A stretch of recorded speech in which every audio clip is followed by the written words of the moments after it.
प्राचीन समय में विद्यार्थी गुरुकुल में रहकर ही पढ़ा करते थे। बच्चे को शिक्षा ग्रहण करने के लिए गुरुकुल में भेजा जाता था। बच्चे गुरुकुल में गुरु के सानिध्य में आश्रम की देखभाल किया करते थे और अध्ययन भी किया करते थे। वरदराज को भी सभी की तरह गुरुकुल भेज दिया गया।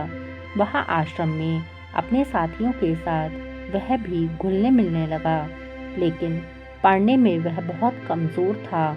गुरुजी की कोई भी बात उसे बहुत कम समझ में आती थी। इस कारण वह सभी के बीच उपहास का कारण बन जाता था। उसके सभी साथी अगली कक्षा में चले गए, लेकिन वो आगे नहीं बढ़ पाया। गुरुजी ने भी आखिर हार मानकर उससे कहा, वरदराज बेटा, मैंने सारे प्रयास करके देख लिए हैं। अब यही उचित होगा, तुम यहाँ पर अपना समय बर्बाद मत करो। तुम अपने घर चले जाओ और घर वालों की काम में मदद करो। वरदराज ने भी सोचा, शायद विद्या मेरी किस्मत में नहीं है, और भारी मन से गुरुकुल से घर के लिए निकल गया। दोपहर का समय था।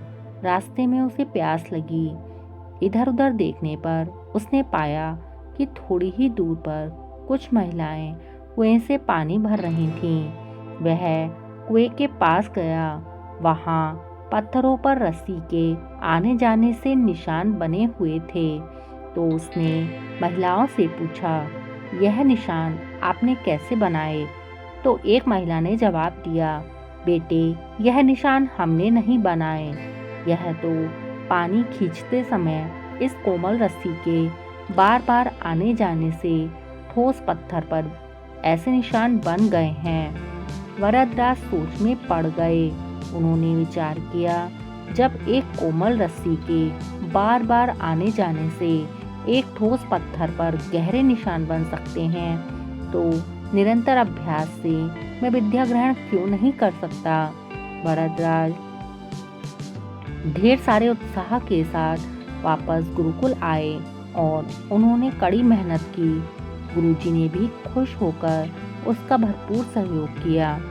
कुछ सालों बाद यही मंदबुद्धि बालक वरदराज आगे चलकर संस्कृत व्याकरण का महान विद्वान बना, जिसने लघु सिद्धांत कौमुदी, मध्य सिद्धांत कौमुदी, सार सिद्धांत कौमुदी और ग्रीवाण पदम मंजरी की रचना की। मित्रों, अभ्यास की शक्ति का तो कहना ही क्या है। यह आपके हर सपने को पूरा करेगी। अभ्यास बहुत ज़रूरी है, चाहे वो खेल में हो, पढ़ाई में या फिर किसी और चीज़ में। बिना अभ्यास के आप सफल नहीं हो सकते। अगर आप बिना अभ्यास के सिर्फ अपनी किस्मत के भरोसे बैठे रहोगे, तो आखिर में आपको पछतावे के सिवा कुछ हाथ नहीं लगेगा। इसलिए अभ्यास के साथ धैर्य, परिश्रम और लगन रखकर आप अपनी मंजिल को पाने के लिए जुट जाइए।